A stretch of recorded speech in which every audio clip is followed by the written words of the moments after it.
নমস্কার বন্ধুরা, কেমন আছেন আপনারা?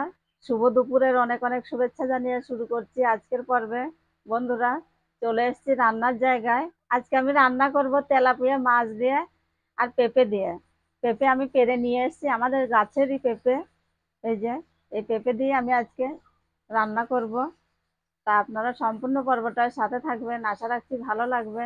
এখন আমি পেঁপেটা কেটে নেব। নিহারের বাবা মাছ ধরতে গেছিল, জালে মাছ পেয়েছে লাইলন টিকা। সেই লাইলন টিকা মাছ দিয়ে আর পেঁপে দিয়ে রান্না করব।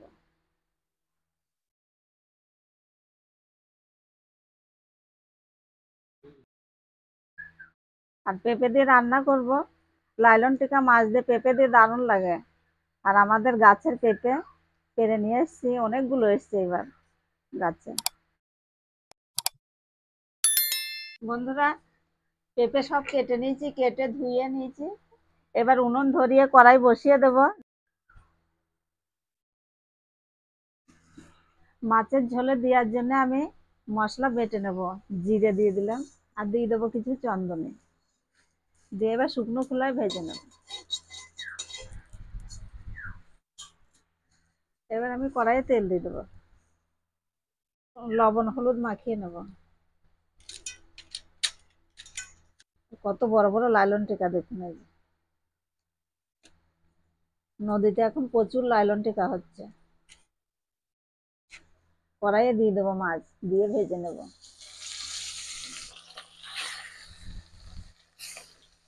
মাছটা এক পাশ হয়ে গেছে, উল্টে দিলাম। মাছ ভাজা হয়ে গেছে, তুলে নিলাম।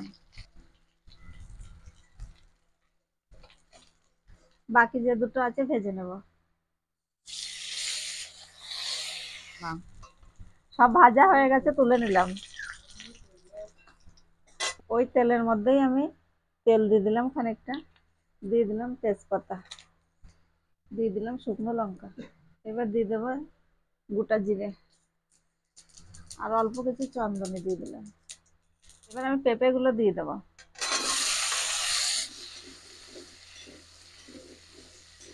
দিয়ে দেবো স্বাদ মতো লবণ, দিয়ে দেবো হলুদ। লবণ হলুদ দিয়ে কষে নিয়েছি খানিক সময়। আর এখন লঙ্কা গুঁড়িটা দিয়ে দেবো। লঙ্কা গুঁড়ি দিয়ে ভালো করে কষে নিয়েছি, এই যে। এবার জল দিয়ে দেবো।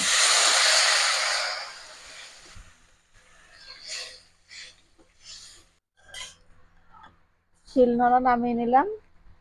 এইবার আমি মশলাটা বেটে নেব। জিরে আর চন্দনী ভাজা আছে, সেটা আমি এখন বেটে নেব।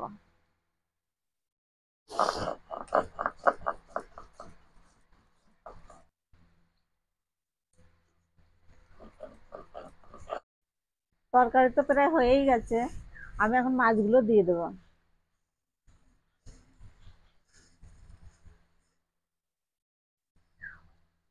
তরকারি হয়ে গেছে, আমি এখন জিরে বাটা দিয়ে দিলাম।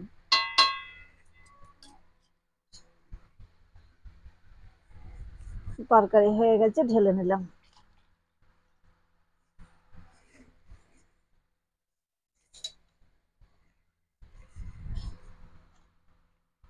দিদি ভাই, রান্না তো হয়ে গেছে। তা নিহারের বাবা বসে গেছে, কারণ ওর খিদে পেয়ে গেছে বিশাল। দিয়ে ওই জন্য আর তর্স হয়েছে না। তা প্রথমে দিয়ে দিলাম, মানে শাক ভাজা এসব আগে করে নিয়েছি। যে সেইগুলোতে দিয়ে দিলাম, এই যে শাক ভাজা, মাছ ভাজা, আর পেঁপে সেদ্ধ আছে।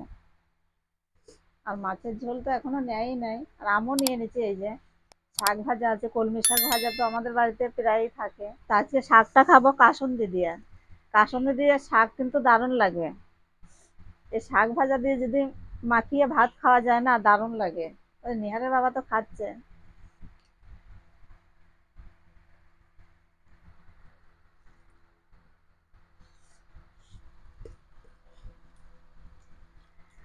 আর ওই শাক ভাজা দিয়ে কাসুন্দি দিয়ে এত ভালো লাগে, দারুণ।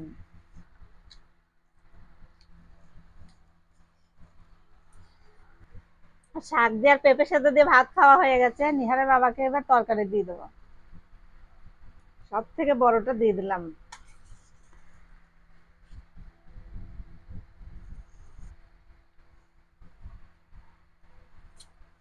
আমি নিয়ে নিলাম, এই যে।